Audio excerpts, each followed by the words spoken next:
আমার দোকানের সামন দিয়ে প্রতিদিন একটা মেয়ে রিক্সায় করে স্কুলে যাইতো। জানি না মেয়েটা কই থেকে আসতো।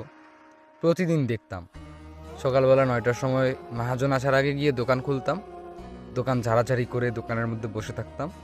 আর ঠিক 9টা বাজতেই বা 9:30 9টার কাছাকাছি সেই মেয়েটা কই থেকে যেন আসতো, এসে মেন রাস্তার সাইডে দাঁড়াতো অনেকক্ষণ, 10 মিনিটের মতো। রিক্সা আসতো একটা, সেই রিক্সায় চড়তো আর চলে যাইতো কোথাও জানি, হয়তো স্কুলেই যাইতো। গায়ের মধ্যে স্কুলের ড্রেস ছিল, কিন্তু মুখ ঢাকা ছিল, শুধু চোখ দুটোই বের করা ছিল। প্রতিদিন দেখতাম, 2-3 মাস কেটে গেল। খুব ভালো লাগতো। আর যে শুধু আমি দেখতাম তা না, যখন দোকান খুলতাম বা যে কোনো কাজকর্ম করতে করতে হঠাৎ করে দেখতাম যে সে দাঁড়ায় আছে।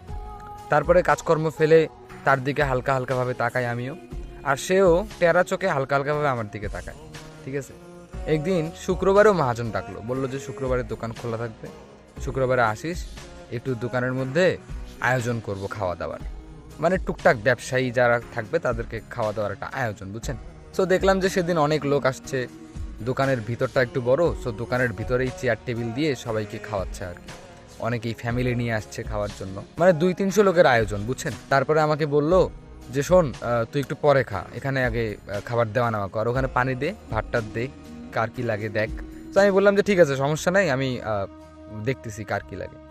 সো আমি ভাতের প্লেটটা নিয়ে যখন ভাত দেওয়া শুরু করলাম মানুষদেরকে, ঠিক সেই সময় দেখতে পেলাম যে বাইরে আরও মানুষ দাঁড়ায় আছে, মানে এই ব্যাচ উঠে যাওয়ার পরে আরও একটা ব্যাচ বসবে খেতে। তারপরে আর বেশি মানুষ নেই, হ্যাঁ। সো এই ব্যাচটা খাওয়া দাওয়া করে উঠে যাওয়ার পরে তার পরের ব্যাচের মধ্যেই দেখতে পেলাম সেই মেয়েটিকে, মানে যেই মেয়েটি প্রতিদিন স্কুলে যেত, সেই মেয়েটি। ঠিক আছে না, আমি দেখলাম যে মুখ ঢাকা।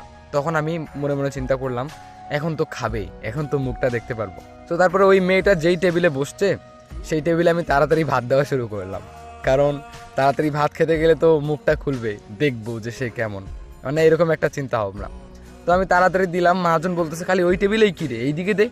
তারপরে সব জায়গায় দেওয়ার পর কাজ করতে করতে হঠাৎ করে পিছন ফিরে দেখতে পেলাম যে সে মুখ খুলছে।